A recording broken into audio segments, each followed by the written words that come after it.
2025학년도 2학기 중간고사 생명과학원 저현고 내신문서 리포트입니다. 우선 저현고는 1학기부터 특징적인 것이 굉장히 지역적이라고 표현할 수 있는 교과서나 이런 데 있는 아주 자세한 문항들, 그리고 예전에 배웠던 문항들에 대한 출제율이 많이 높은 좀 까다로운 형태였기 때문에 이번에 유전 시험 범위에서도 좀 걱정이 많았습니다. 염색체부터 사람의 유전까지만 시험이었고요. 객관식 20문항 그리고 논술형 5문항으로 구성되어 있는데, 아무래도 논술형이 소문항이 좀 많다 보니까 이 논술형의 시험 대비하는 데 있어서 계산만 우선 공부를 많이 했고, 그 다음 풀이 과정이나 이런 거 쓰는 것들에 대한 연습이 좀 부족했던 학생들의 점수 하락폭이 좀 높았을 걸로 보여지고요. 앞부분까지는 기초개념형의 문제로 출제가 됐습니다만 17번 이후부터 논술형까지 가계도의 난이도가 좀 높은 편이었습니다.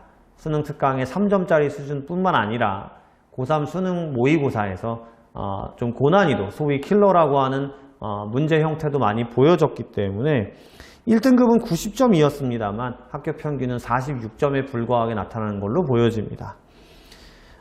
특이사항 감수분열까지는 기초 개념 형태의 문제만 구성을 해놨어요. 아무래도 내년 2026학년도부터는 생명과학이 개정이 좀 되면서 가계도나 그 다음에 유전병 같은 경우가 진로 선택으로 넘어가고 생명과학원의 감수분열만 남아있게 되기 때문에 이 부분을 고려했던 걸로 보여지고요.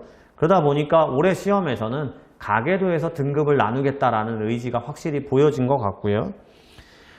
특이한 거는 멘델의 법칙, 이게 이제 교과 과정에서 빠져있는 문항인데 이 문항이 한 문항 출제가 된 것이 특징이었습니다. 대표 문항 분석을 보시면 염색체부터 감수분열까지가 문항수가 많긴 합니다. 객관식 11문항, 그 다음에 서술형 1문항이었고요. 대신에 염색분체와 DNA량, 핵상과 유전자, 종상성 성별 찾기까지 이 감수분열도 이제 수능 형태의 킬러 문항들이 점점 많아지고 있는 추세인데, 이 부분에서는 난이도 높은 문제는 출제되지 않았습니다. 기초적인 개념 문제 위주로 출제가 됐어요. 그러니까 이 부분에서 얼마만큼의 점수를 쌓았냐가 중요할 것 같고요. 시간도 얼마만큼의 줄였냐가 중요할 것 같습니다. 멘델의 법칙은 객관식 1문항 출제가 됐고요. 완두콩 자가수분 비율 문제이기 때문에 이건 중학교 때도 공부를 했던 부분이어서 고2 올라와서 이 부분을 자세하게 다루지 않았더라도 크게 난이도가 높지는 않았을 걸로 보여집니다. 문제는 사람의 유전 가계도고요. 객관식 8문항 그리고 논술형에서 4문항이 출제가 됐기 때문에 결국 이 부분 싸움이 된 것 같고요.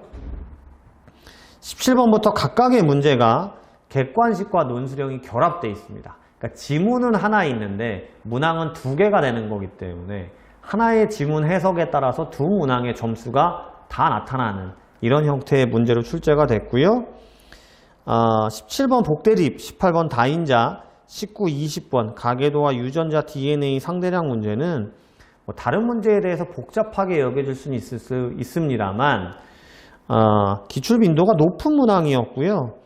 타 학교의 고난이도 문제나 고3 학평 수능의 고난이도 문제에 비해서는 난이도가 높은 편은 아니었다라고 볼 수 있습니다만, 그래도 유전 문제이기 때문에 이렇게 융합되어 있는 문제들에 대해서는 아무래도 시간적으로나 이런 압박이 많았을 걸로 보여지기 때문에 결국 앞부분에 있는 기초 기본 개념형 문항에서 조금 루즈하게 시간을 가져갔다고 하면 뒷부분에서 시간이 없지 않았나 라는 걸 보여주는 시험이었습니다.